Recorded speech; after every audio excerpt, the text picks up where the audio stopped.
Hello, everyone. So last time we were looking at the concept of related rates.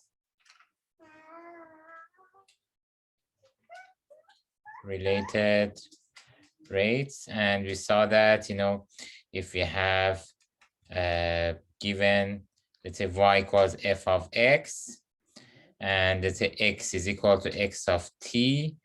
So let's say you have y as a function of x, but x itself is a function of time, let's say.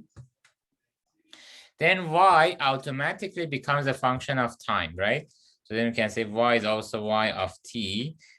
So directly, y is a function of x, but x itself is a function of t. So indirectly, we can say that y is a function of t as well. And then we can relate. The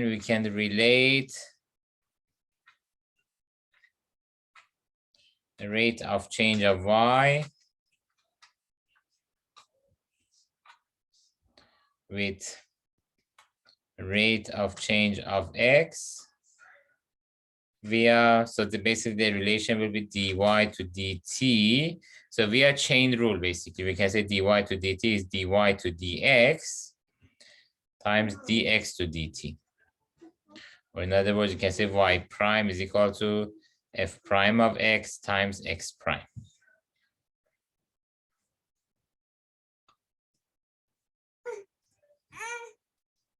Okay. So let's look at an example. Suppose that liquid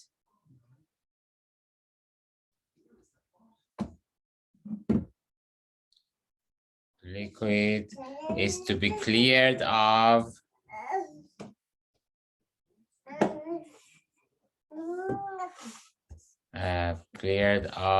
sediment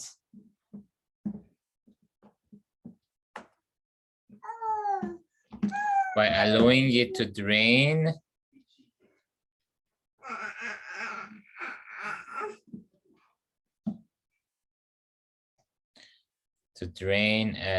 through a conical filter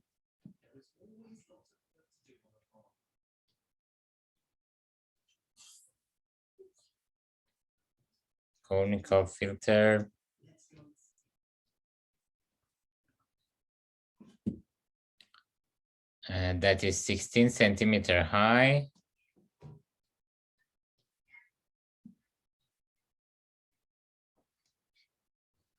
and has radius of 4 centimeter at the top.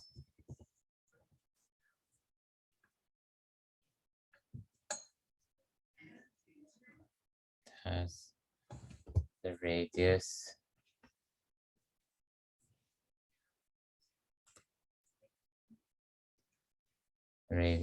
of 4 centimeter at the top. Suppose that liquid is forced out of the cone.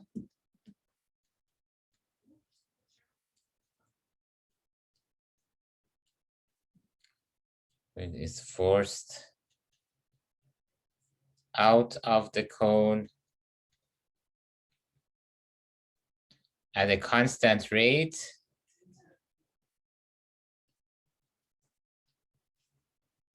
of 2 centimeter cube per minute. At what rate is the depth of the liquid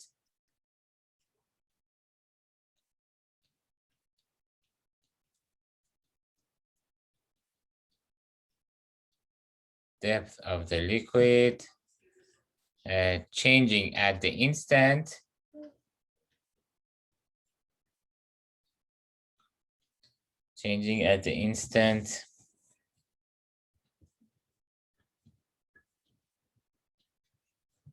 when the liquid in the cone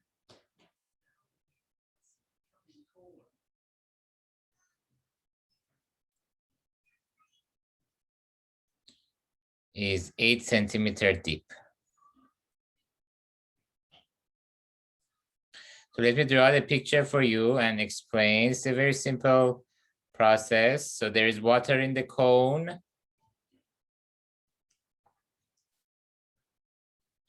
water in the cone, and water is forced out of the cone with the rate. So the water is forced out with the rate of 2 centimeter cube per minute. So from the unit, you can also guess the quantity. Centimeter cube is the unit for volume, right? And per minute means over time, right? So dV to dt basically. So dV to dt is equal to 2 centimeter cube per minute. So this is the rate of change of volume basically, right? How the volume is changing. And so this one is given, and we want to know the rate of change of the height or depth. So we know how fast the volume is changing.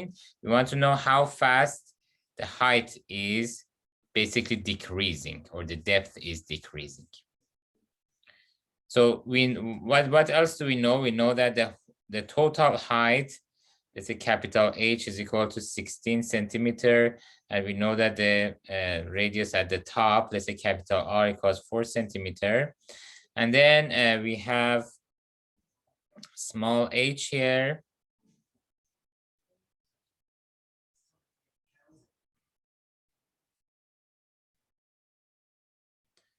The depth.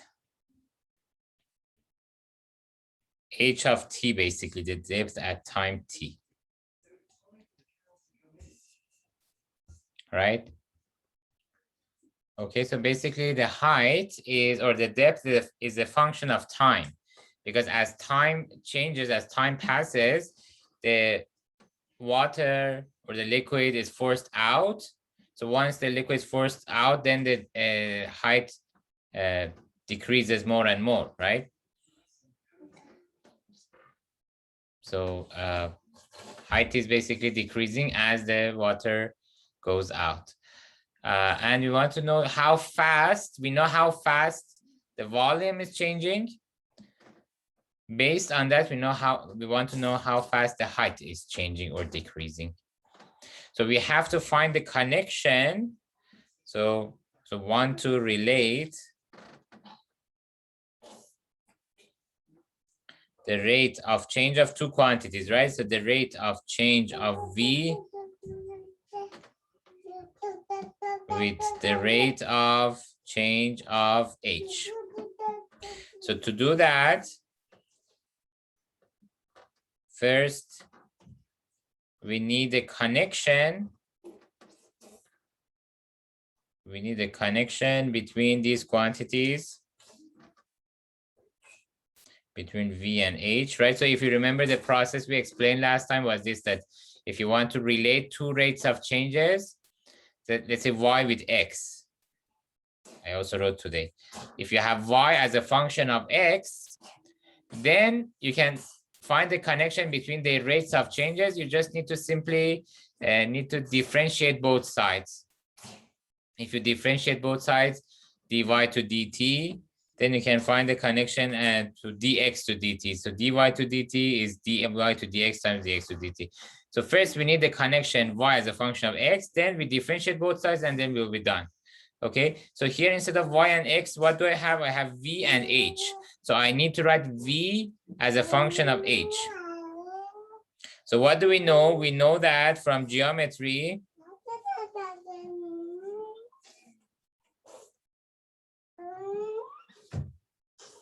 we know that V is equal to, what is the volume of the cone? Is 1/2 volume of the, let's say, water. 1/3 pi r squared h. Or yeah, pi r squared h. 1/3 pi r squared h is the volume of the water that is still left at the cone. 1/3 pi r squared h. And R here, so see, this is a small r, not capital R. Small r is this, because there is a capital R, which is the radius at the top. And then we have a small r here, which is the radius at height h. So this is the height that where the water has depth h at that moment t. So at the moment t, we are assuming that the water has height small h and the radius at the top of the top layer is small r. But as t changes, as time passes, h becomes smaller. Once h becomes smaller, r also becomes smaller, and therefore v also becomes smaller, right? So the v is not the volume of the whole cone, it's just the volume of the amount of water that is still left at the cone. Okay, so not the whole cone, just the volume of the water, this blue part basically at the cone. So this is volume of the water left.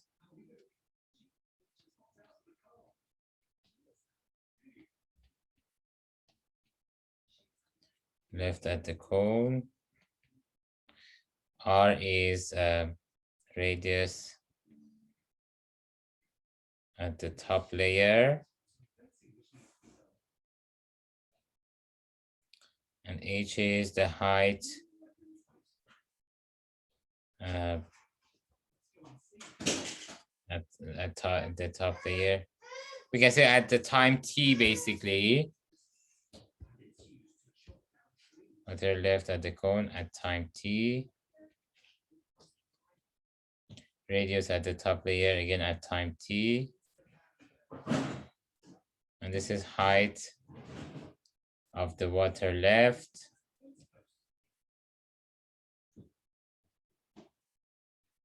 Again at time t. So these are all functions of t.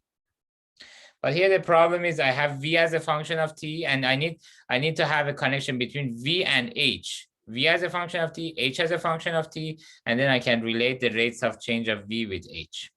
But right now there is also r here, which bothers me because I don't want r. I want just v and h, and then two quantities, one as a function of the other one, and then differentiate both sides. So I have to somehow get rid of this small r. So since we needed a connection between v and h, we need to get rid of r.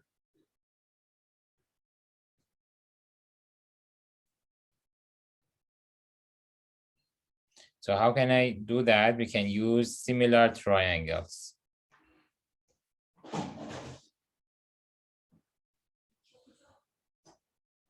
So what similar triangles? See, if I look at basically here, see, these triangles here to show you, see.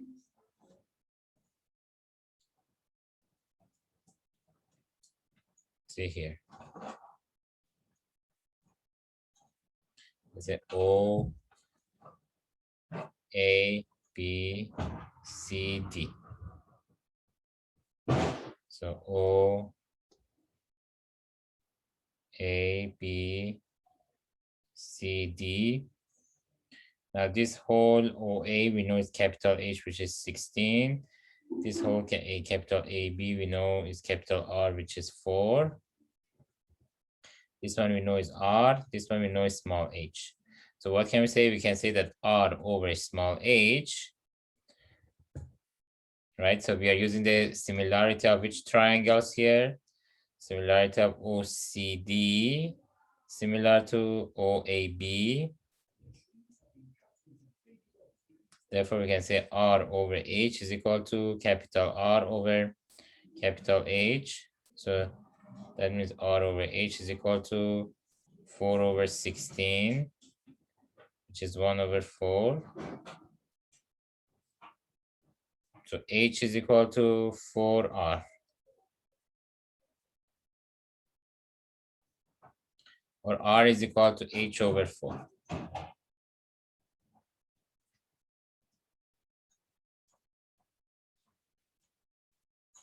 So what can I say about V then? V was what? 1/3 pi r squared h, and r is h over 4. So 1/3 pi h over 4 squared times h. That's 1/3 pi h cubed over 16. So pi h cubed over 48. So we found that V is equal to pi h cubed over 48. See, this is exactly the type of connection that we were looking for. I have V as a function of h, and I need to relate dV to dt with dH to dt. So I just need to differentiate both sides and use chain rule. So now differentiate both sides and use the chain rule.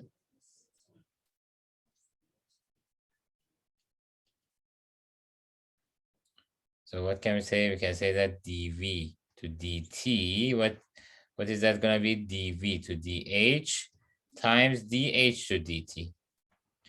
So dV to dt, therefore we can write it as dV to dH. Derivative of this with respect to h. What is derivative of pi h cubed over 48 respect to h? We'll just differentiate respect to h, right? What is derivative of h cubed? Derivative of h cubed is 3h squared, right?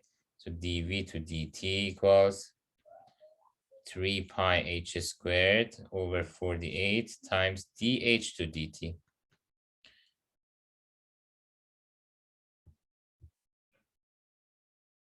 And therefore dV to dt will be pi h squared over 16 times dH to dt.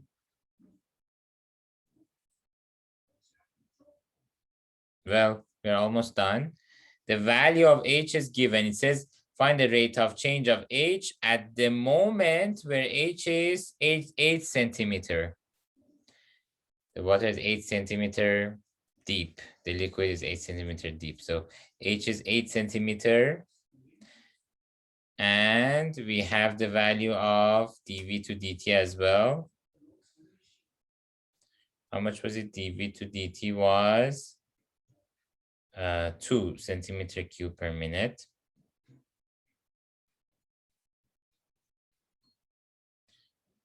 So dV to dt is 2 centimeter cube per minute. H is 8 centimeter. So then we can say that 2 is equal to pi 8 squared over 16 times dH to dt. And therefore this gives dH to dt equals 32 over pi times 64. And this is 1 over 2 pi centimeter cube per minute.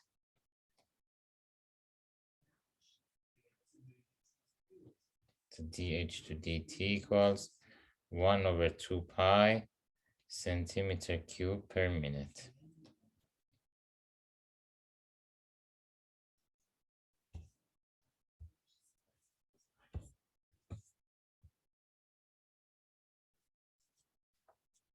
So this is the height is decreasing with the rate of 1 over 2 pi centimeter cube per minute. At the moment when h is 8 centimeter. Okay, so the rate of change of height depends on the amount of height itself, right? You can also guess this intuitively, even without calculation. Look at the picture. If the height is higher, so let's say the amount of the volume that goes out with a constant rate. So then if the height is higher, the rate of change of height will be smaller because it's wider at that layer, right? The rate of change of height will be slower compared to when the height is, for example, very small towards the end of the process.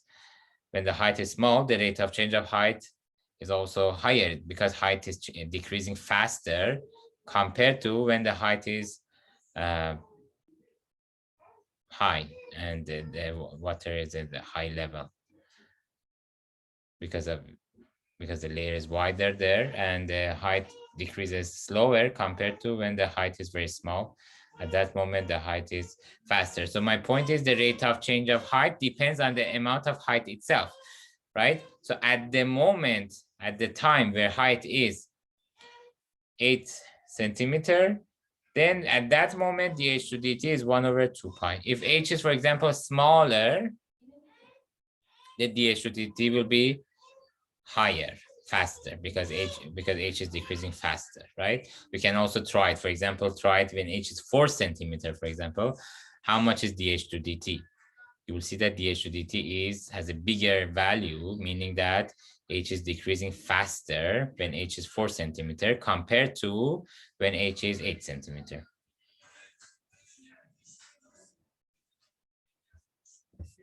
Okay. Let's look at another example.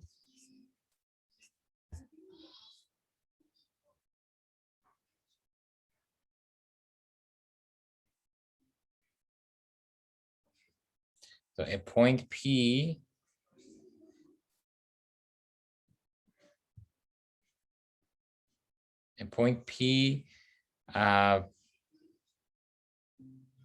is moving along the curve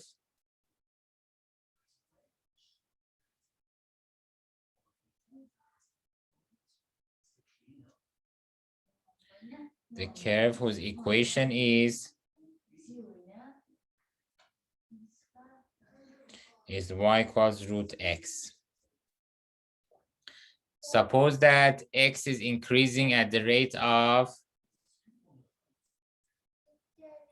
suppose that x is increasing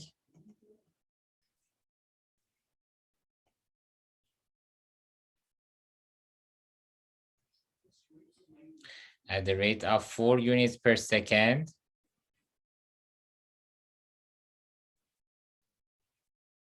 When x is equal to 3.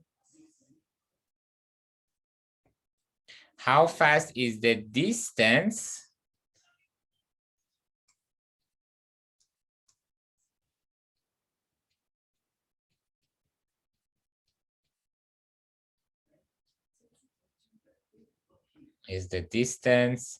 between P and the point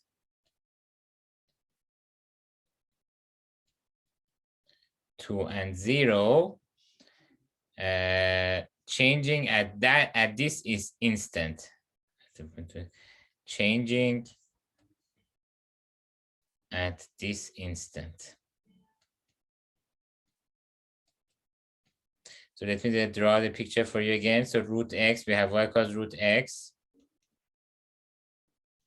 And there is a particle P, or point P, which is moving along this in this curve.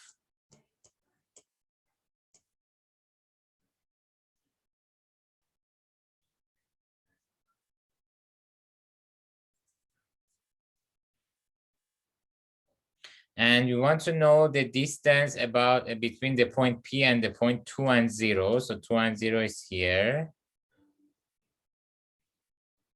How fast it is changing when x value is 3. So x value, let's say, is 3. So let's say the point P is here. So let's say point P starts from origin and then moves. Let's say at the point where x is 3. So look at this distance. If P is here, then the distance will be this much. If P is, for example, here, the distance will be this much.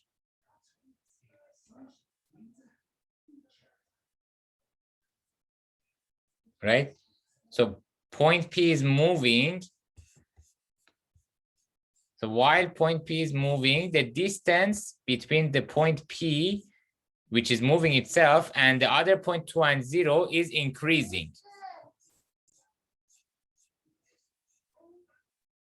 Right? So let's say point P starts from here. If the point P in the beginning, if point P is at origin, then the distance between P and this point 2 and 0 would be 2. Then let's say P moves, let's say becomes at this point, let's say 1 and 1. Because this is y equals root x, so if x is 1, then the y value will be also 1. Right? Then let's say point B becomes at point 1 and 1. How much will be this distance between 1 and 1 and 2 and 0? So you can use the distance formula, 2 minus 1 squared plus 1 squared, that's root 2.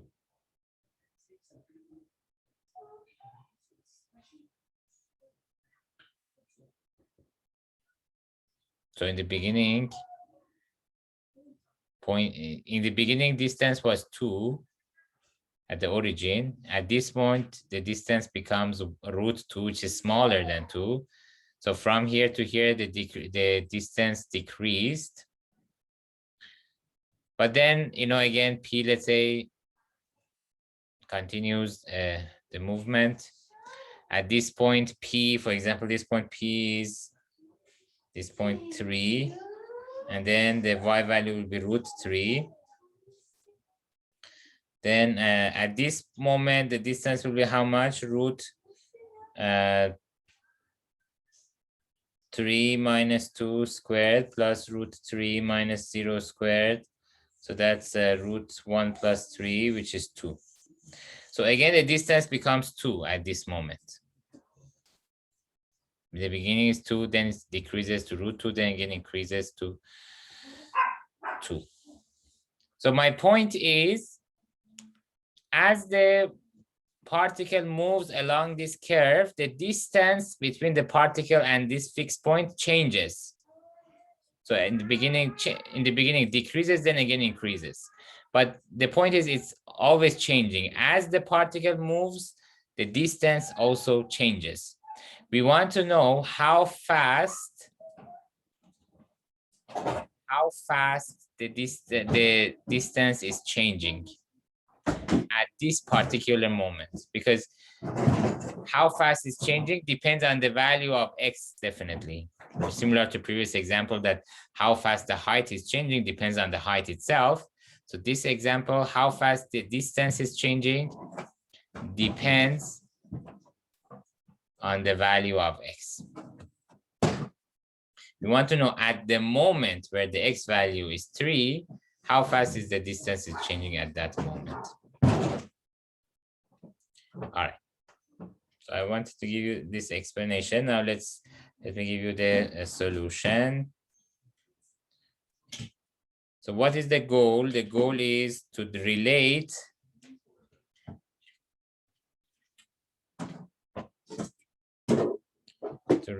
the rate of change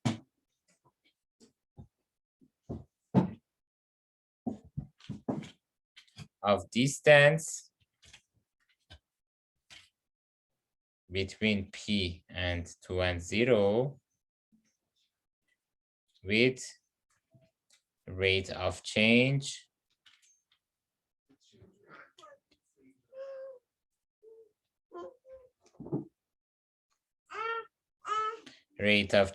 of x.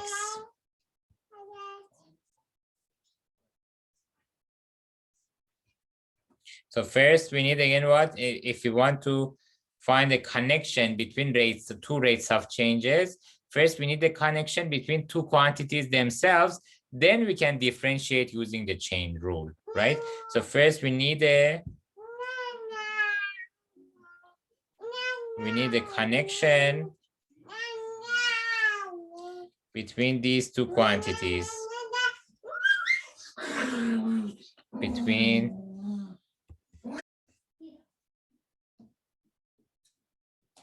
the distance between these two quantities.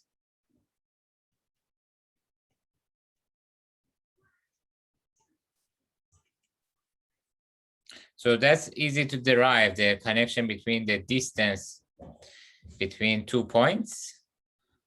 Point P, what is the coordinates of point P, by the way? Point P, the coordinates are root x. The x value is, look at point P. What are the coordinates if the x value x coordinate we denote with x, then the y coordinate would be root x, because the point P lies on the curve y equals root x. So the coordinates is of the form x and root x. So x and root x.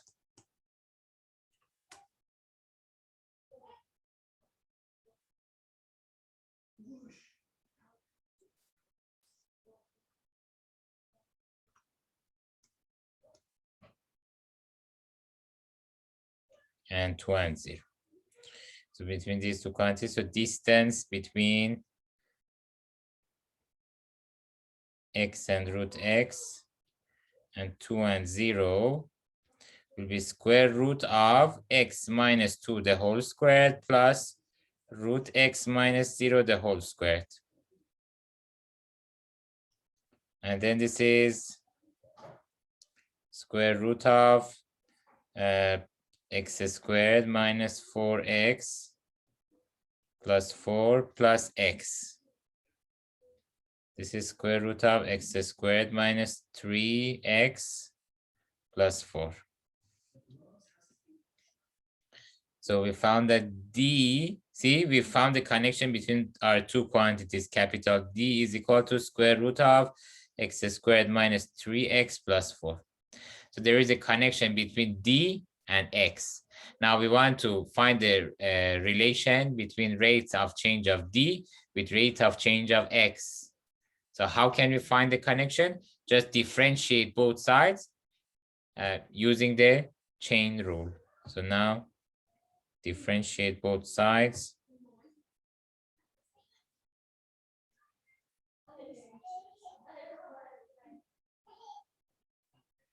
Using the chain rule.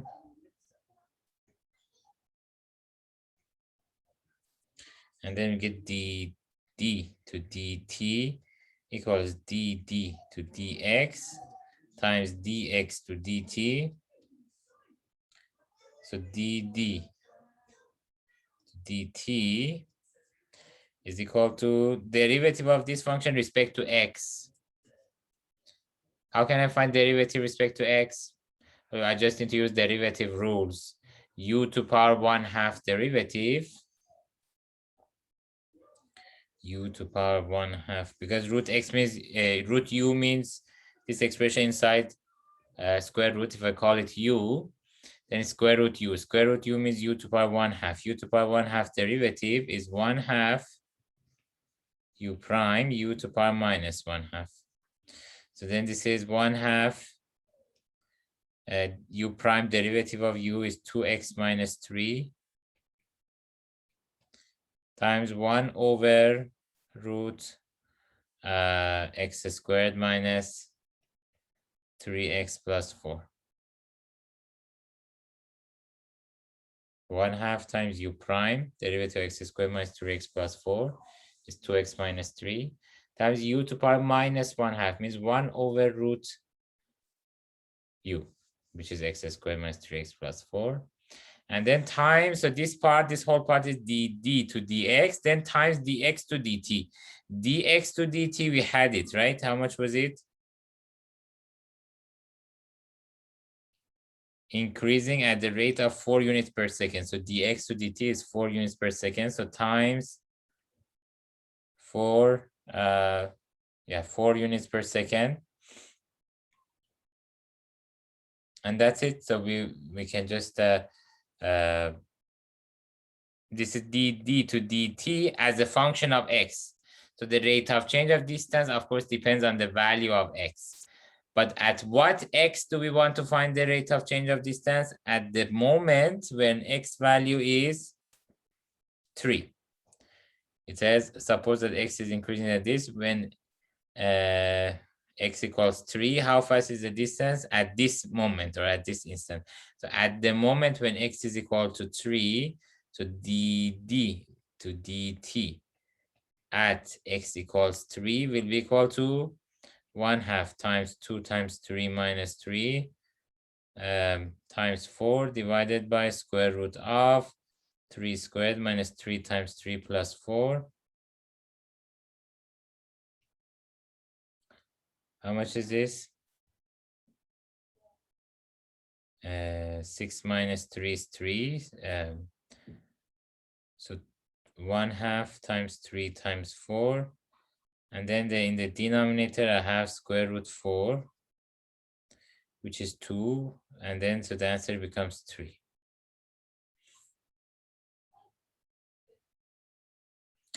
Units per second. So in particular, we can say that in particular, the distance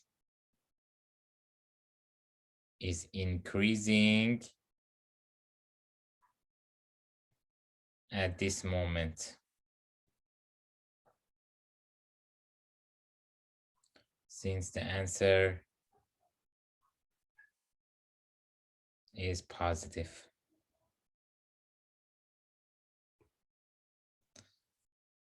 Remember when I draw the picture for you, we established that first it's decreasing, the distance is decreasing, and then after some point is increasing.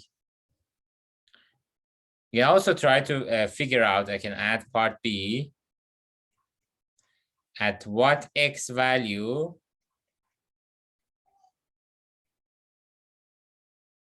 the distance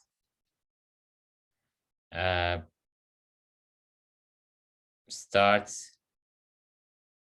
to increase.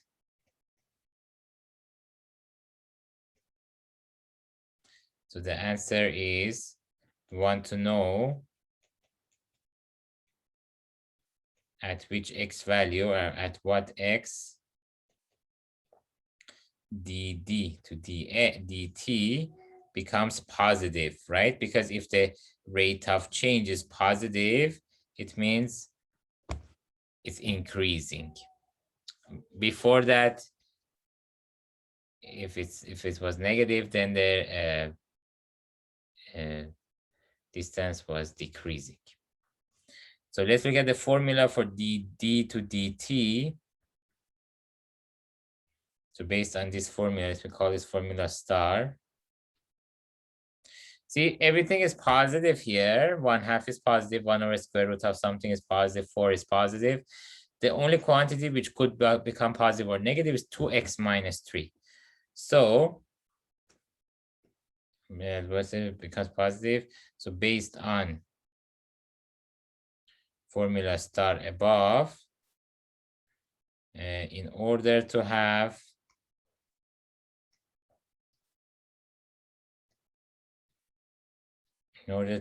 dd to dt be positive, we need to have 2x minus 3 has to be positive, which means x bigger than 3/2. So at x equals 3/2, so for x bigger than 3/2, 2x minus 3 is positive. Therefore, rate of change of distance is positive, and therefore distance is increasing. Before 3/2, 2x minus 3 is negative. Therefore, dd to dt is also negative, and distance is decreasing. So the moment at x equals 3/2, the distance changes from decreasing to increasing because the rate of change of distance changes from negative to positive. So at x equals 3/2, the distance starts to increase. Before that, it was decreasing. At this moment, at the moment, basically, x is not, it's not the t value, it's the x value. But at the moment, so I cannot say at this time, but I can say that at the time when x is 3/2, distance becomes increasing. Now, what time? That's another question we could ask. Okay, at what time?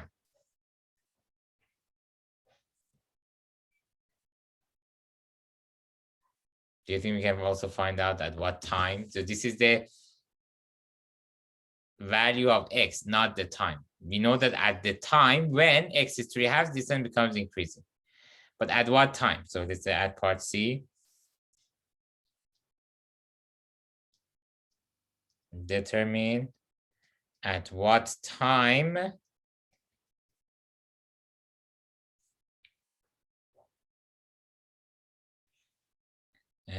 distance starts to increase, assuming that the particle is at the origin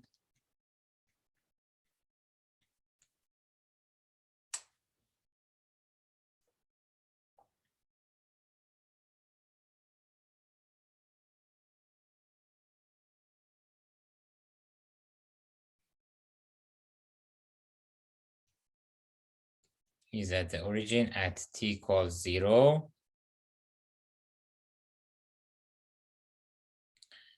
And x is always increasing at the rate of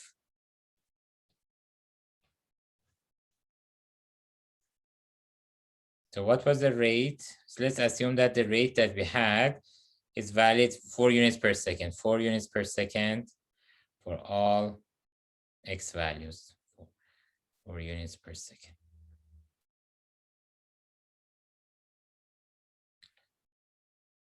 So we have a constant rate of change of x here, which means constant velocity.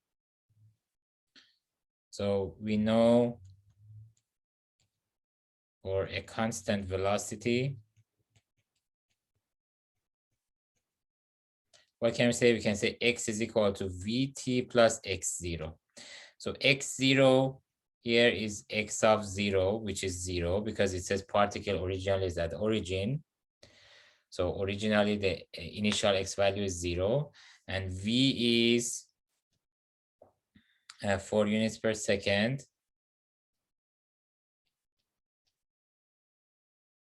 So x will be how much? X will be 4 t. Now we know that x is 3/2. So at x equals 3/2, distance starts to increase. This one is by part B. So we have 3/2 equals 4t, and t will be 3/8 second.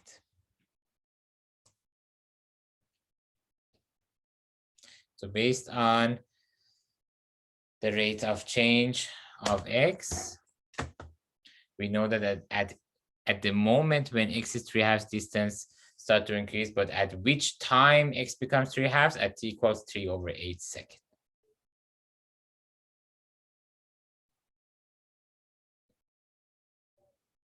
Okay, now let's look at the next example.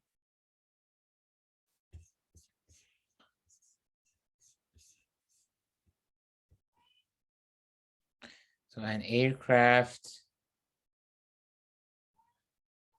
is flying horizontally.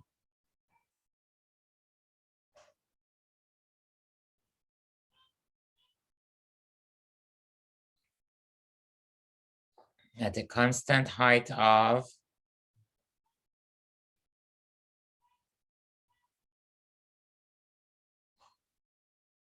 1,200 meters above a fixed observation point.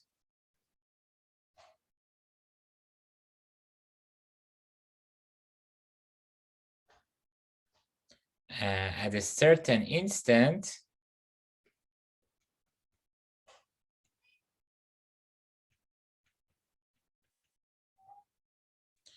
angle of elevation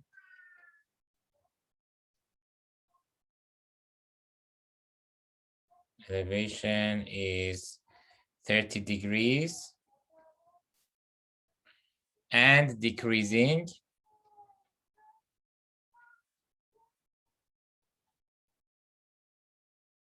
and the speed of aircraft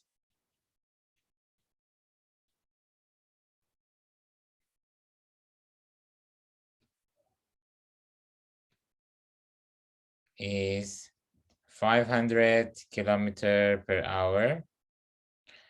How fast is theta decreasing?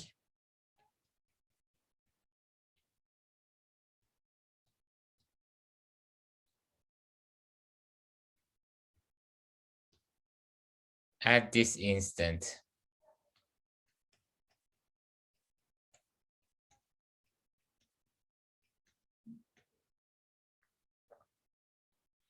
So here's the picture. We have a fixed observation point here, and then there is an aircraft here.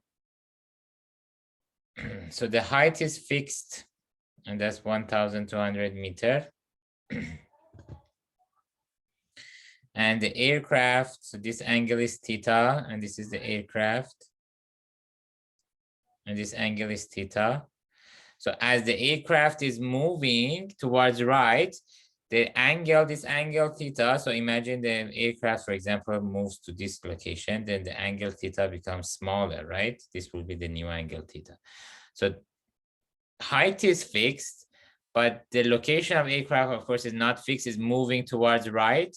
And as it moves towards right, the angle theta also decreases and decreases when the aircraft moves further and further towards right.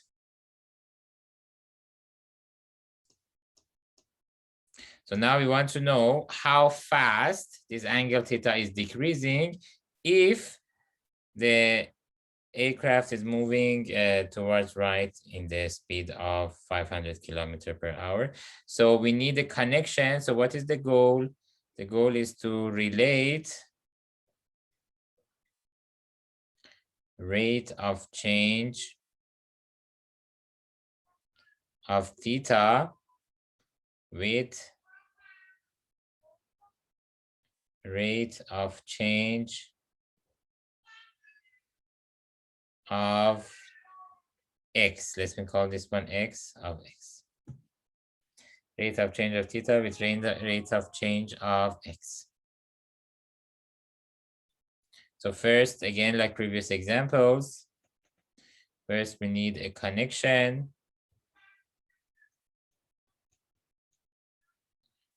between x and theta, and then we can differentiate both sides. Now, what would be the connection that I can use here? So some people here would say, for example, cos theta, the way they would use cos theta as, let's say, x, and let's say if I can call this one d. Well, yes, cos theta is x over d, but is d constant? Because I want only two variables here. When we in the topic of related rates, we need two variables, y and x. Y equals f of x, and then of course each x and y function of time themselves, but we need two variables. Everything else must be fixed. We had an example where, for example, v was 1/3 pi r squared h, and we had more than two variables, if you remember this example. But in that example, we had to go through one extra step and get rid of r in order to have only two quantities, v and h. And everything else every other factor was a constant. So if you have more than two variables, then you have to go through an extra step to get rid of the third variable. And if you use cos theta is x over d, theta is changing, x is changing, d is also changing, right? Because as the aircraft moves towards right, d becomes bigger and bigger. So it's changing. So cos theta is not the best option because it has it can be written in terms of two variables, two non-fixed quantities. But what about if I use tan theta? If I use tan theta, then it will be h over x. And h is fixed, because as the plane moves towards right, the height is not changing. Height is always fixed and is 1,200 meters. As the plane moves, the height doesn't change. Okay, so first we need the connection between x and theta. So let's use tan theta equals 1,000. I call it capital H over x, opposite over adjacent, tan theta. So then I can say that x is equal to h over tan theta, and 1 over tan theta is cot theta, so h times cot theta.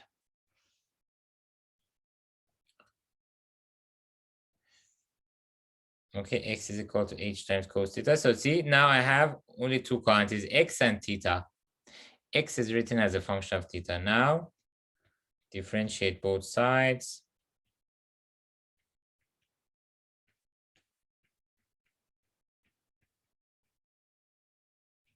Using the chain rule.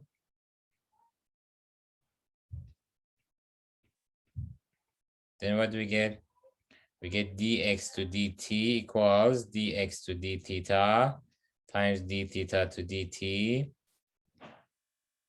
So dx to dt is equal to dx to theta, derivative of this function with respect to theta. What is derivative of cot theta?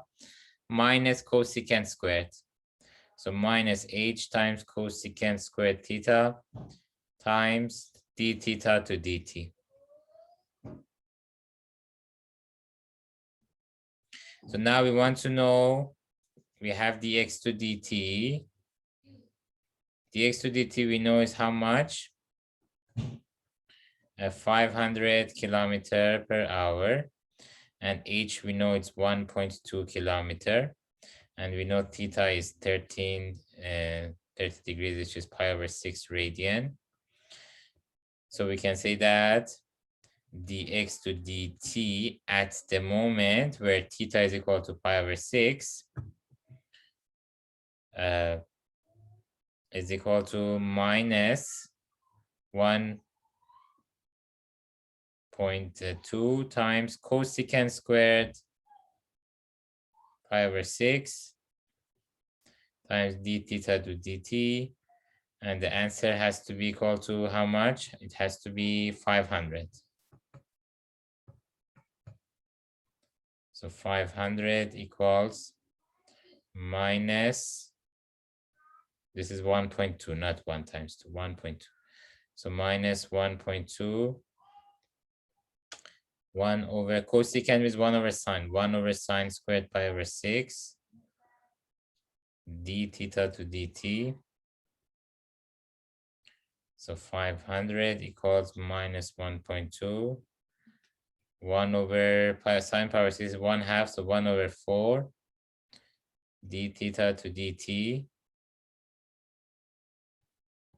So then d theta to dt will be equal to minus 500 over 4.8 radian per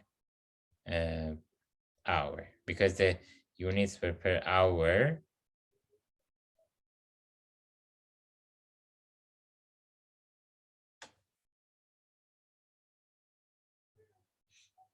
So d theta dt, the units will be radian per hour. And minus means decreasing. So the angle theta is decreasing at the rate of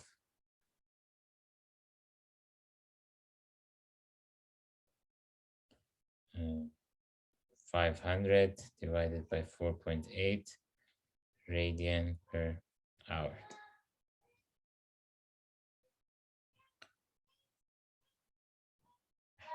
Okay, guys. So yeah, there could be more questions could be asked in this topic. I'll try to include. I try to do some of them, from different types, and I'll include some more in the assignments as well. Okay.